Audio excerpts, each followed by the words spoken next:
నిర్మల్ జిల్లా Khanapur municipal chairman vice chairman ఎన్నిక వాయిదా పడింది.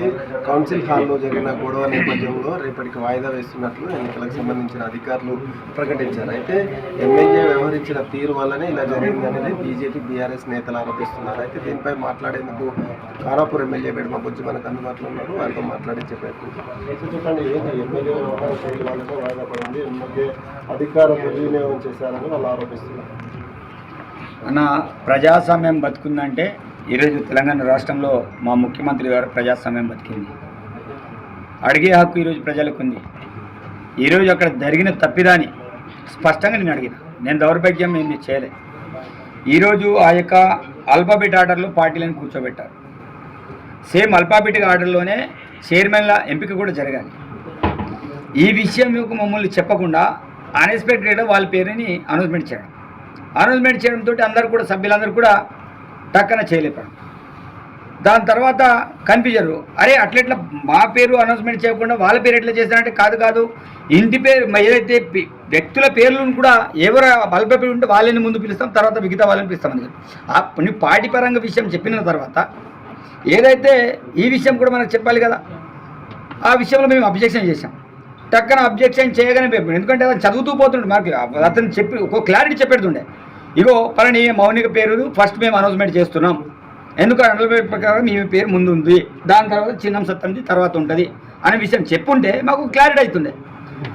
అట్లెట్లా అనౌన్స్మెంట్ చేస్తారని మేము అడగానే కథ మేమందరం కూడా, నేను కూడా పోయే కాదు సార్ అది కరెక్ట్ కాదు, మీరు అడగద్దు, అట్లా అడగద్దు, ఫస్ట్ మమ్మల్ని అడగాలి కదా, మేము అడగాం.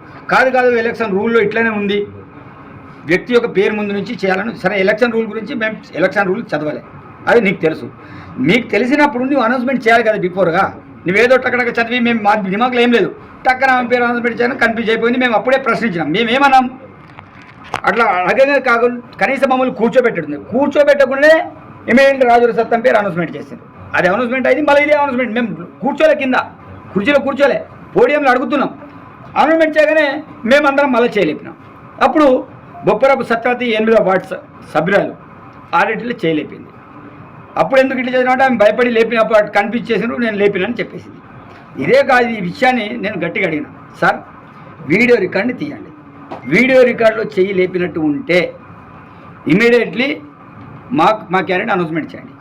లేదు, దాంట్లో లేదనుకుంటే మేము అందరం కూడా స్వచ్ఛందంగా వెళ్ళిపోతాం. ఇది దౌర్భాగ్యం కాదు, బలవంతం కాదు. మీ ఇప్పుడు ప్రతిపక్షాల ఆలోచన ఏముంటుంది, ఇక ప్రభుత్వం మీద బురద చల్లడం వాళ్ళ యొక్క ఆలోచన.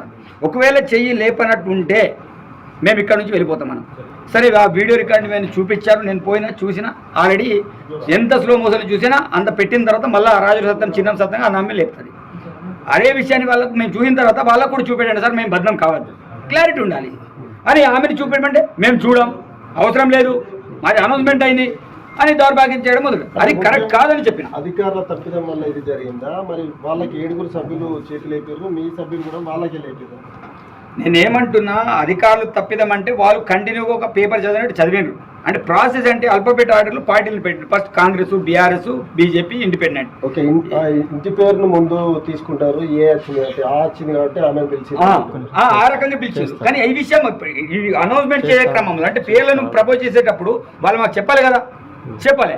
Confusion retired. అదే కాకుండా ఆ అభ్యర్థి నా మీద, సార్ ఏంటిది, అతను ఏంటిది అట్లా చేస్తాడు, ఏం భయపెట్టిస్తున్నారా, ఇష్టమైన మా మీద. అది ఒక ఆదివాసీ ఎమ్మెల్యే మీద వాళ్ళు మా మీద దాడి. ఆమె పక్కన ఇంకోటి బీఆర్ఎస్ ఆమె ఉంటుంది, ఆమె పాపం ఏడుస్తుంది, అమాయకురాలు పాపం. అంటే దీన్ని బట్టి ఏమర్థం అంటే బీఆర్ఎస్ వాళ్ళని భయపెట్టిస్తారు, కాంగ్రెస్ వాళ్ళు ఒక ఎమ్మెల్యే ఆదివాసీ ఎమ్మెల్యేని భయపెట్టిస్తారు. ఈ యొక్క ఏదైతే పార్టీలకు అక్రమం ఏంటిది, ఇది పొత్తు బీజేపీ బీఆర్ఎస్ ప్రేమందం ఈరోజు బయటపడింది. నేనేమంటున్నా, మీరు బాగా అనుకున్నారు కదా, ఈరోజు ఖానాపూర్ ప్రజలు ఒక మంచి తీర్పునిచ్చారు. నేను అందుపడుతున్నా, ఖానాపూర్ ప్రజలను నేను 100% చిరుస్తూ వచ్చి నమస్కరిస్తున్నా. వారు ఏం తప్పు చేయలే, మంచి తీర్పునిచ్చారు. ఏమిచ్చారు తీర్పు? మనిషికి 4 అభ్యర్థులను ఇచ్చారు. ఎస్, 4 అన్నప్పుడు ఎవరిది వాళ్ళు ఉండాలి. మీకు పొత్తు కంచం పొత్తు లేదు, మంచం పొత్తు లేనప్పుడు ఎవరిది వాళ్ళు ఉండాలి. వాళ్ళు ఏం చేశారు, ఈరోజు అట్లా కాకుండా ప్రజాస్వామ్యానికి విరుద్ధంగా కలిసి రావడం అనేది జరిగింది. ఈరోజు మెజార్టీ ఎవరికి ఉంది? 4+1 ఎక్స్ ఆఫీసర్ మెంబర్గా నాకు కూడా ఓటు ఉంది. నా ఓటు ఉంది కాబట్టి నేను ఫస్ట్ సారి వెళ్ళినా, సెకండ్ సారి వెళ్ళినా, ఈరోజు 3వ సారి వెళ్ళినా. ఈరోజు వాళ్ళ యొక్క బండారం బయటపడింది. బండారం బయటపడకపోతే ఈరోజు కూడా చెప్తున్నా కదా, ఈరోజు కూడా 100% విజయం మాదే. రేపటి కూడా విజయం కూడా మాదే, దాంట్లో ఎలాంటి సందేహం లేదు. ముఖ్యంగా మీకు కేవలం ఐదే ఉన్నది, మీరు బీఆర్ఎస్ పార్టీకి సంబంధించి ఆ బీఫామ్ మీద గెలిచిన కౌన్సిలర్ను మీరు కిడ్నాప్ చేసి మీతో పాటు తీసుకొచ్చారని వారు అంటున్నారు. మీరు అక్రమ పొత్తు అంటున్నారు, అక్రమ సంబంధం రెండు పార్టీల మధ్య.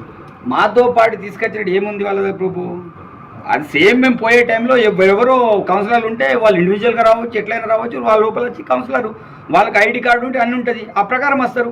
ఈరోజు మేము కండువాలు వేసుకొని ఎంతమంది ఉన్నామో స్టార్టింగ్లో వీడియోస్ కూడా ఉంటాయి. పాపం మాతో పాటు ఆమె కూడా వచ్చింది కావచ్చు. మేము జైన్ అయినట్టు ఎక్కడైనా పేపర్లో మీడియాలో ఎక్కడైనా వచ్చిందా? ఎక్కడ కూడా పేపర్లో రాలే, ఏ మీడియాలో కూడా రాలే. వారు ఏం చేస్తున్నారంటే అసలైన విషయం చెప్తా. ఈరోజు ఒక ఆదివాసి బిడ్డ అక్కడ రాజకీయం చేయకూడదు అంటే పాలన చేయకూడదు, ఒక దళిత బిడ్డ పాలన చేయకూడదు. వాస్తవంగా బీఆర్ఎస్ నుంచి రాజ్ గంగన్న గారిని చైర్మన్ చేద్దామని అనుకున్నాం. సరే మంచిది, ఒక దళిత బిడ్డ కదా, నేను కూడా అనుకున్నా ఏమైనా చేస్తారు, కలిసి చేస్తే చేయని ఒక దళితుడు కదా అని మనం అనుకున్నాం. కాదు కదా, దళితుల కింద మనం పని చేస్తామా? ఆ దళితులు అంటే మళ్ళీ అది చిన్న చూపు చూసి ఏం చేసిండ్రు, కావాలని ఒక దళిత బిడ్డని బద్నాం చేయాలి కదా, మళ్ళీ దళితులనే బయటికి పంపించారు. దళితులు బయటికి పంపించేసి ఆ యొక్క ఎవరైతే ఏం పేరు రాజ్ గంగని చైర్మన్ చేయకుండా అతను మూతి మీద ఇది చేసి పరిస్థితి చేసేసి ఇంకో చైర్మన్ ప్రకటించారు. నేను ఏమంటున్నానంటే దళితులు అంటే ఆదివాసులంటే ఇంత చిన్న చూపు ఎందుకు? ఇలాంటి వ్యవహారం ఎక్కడిది?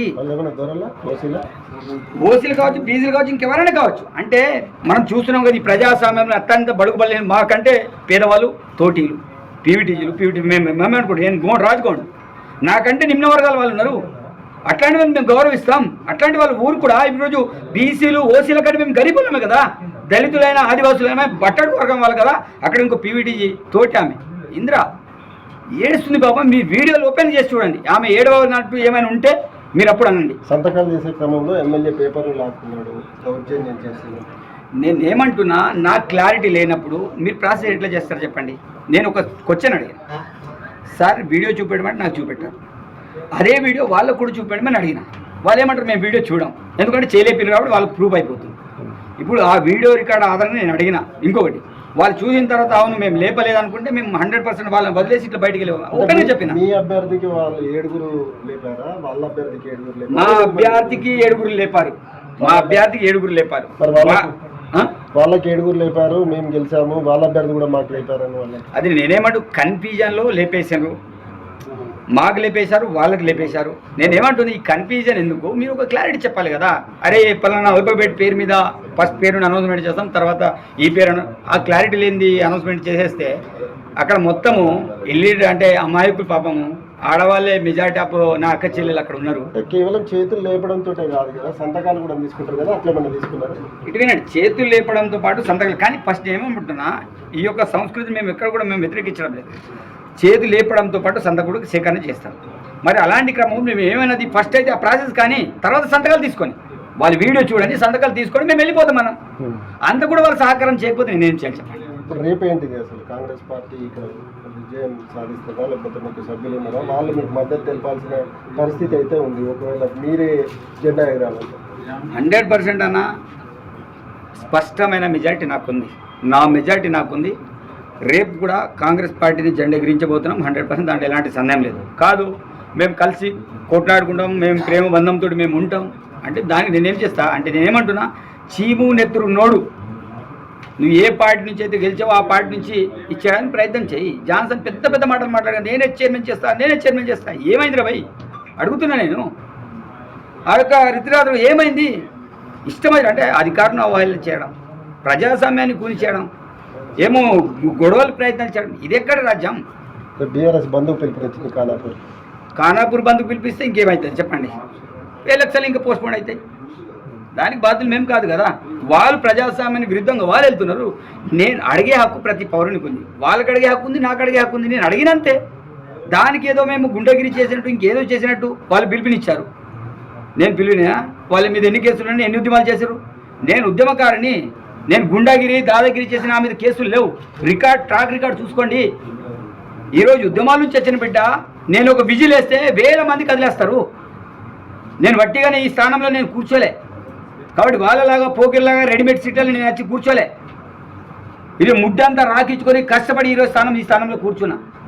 కాబట్టి వాళ్ళేదో భయపెడిస్తే మేము భయపడడం కాదు, తప్పకుండా మాకు కూడా ఒక స్ట్రాటజీ ఉంటుంది. మా యొక్క రాజకీయం మాకేంటిది మేము కూడా చూపెడతాం. దాన్ని థ్యాంక్ యూ. మొత్తానికైతే తమమైందే వాళ్ళు దౌర్జన్యం చేశారు, గూండాగిరి చేసే సంస్కృతి వారిది తప్ప నేను కష్టపడి పైకి ఎదిగాను, ఒక బడుగు బలైన వర్గాలకు సంబంధించిన వారిని చైర్మన్ చేయడం కోసం లేదా రాజకీయం చేస్తా అంటే ఆ మిగతా రెండు పార్టీలు అక్రమ పొత్తుతో ఈరోజు తెరపైకి వచ్చింది. వాళ్ళ బండారం మొత్తం బయటపడిందని అయితే మెడపొచ్చు స్పష్టం చేస్తున్నారు. ఎక్కడ తాను దౌర్జన్యం చేయలేదు, తాను తలుచుకుంటే చిటికేస్తే వేల మంది తరలి వస్తారు, కానీ తాను ఆ వైపు వెళ్ళడం లేదని మెడపొచ్చు స్పష్టం చేస్తున్నారు. కెమెరామెన్ సత్యంతో సారంగపల్లి టీవీ, నిర్మల్ జిల్లా నుంచి.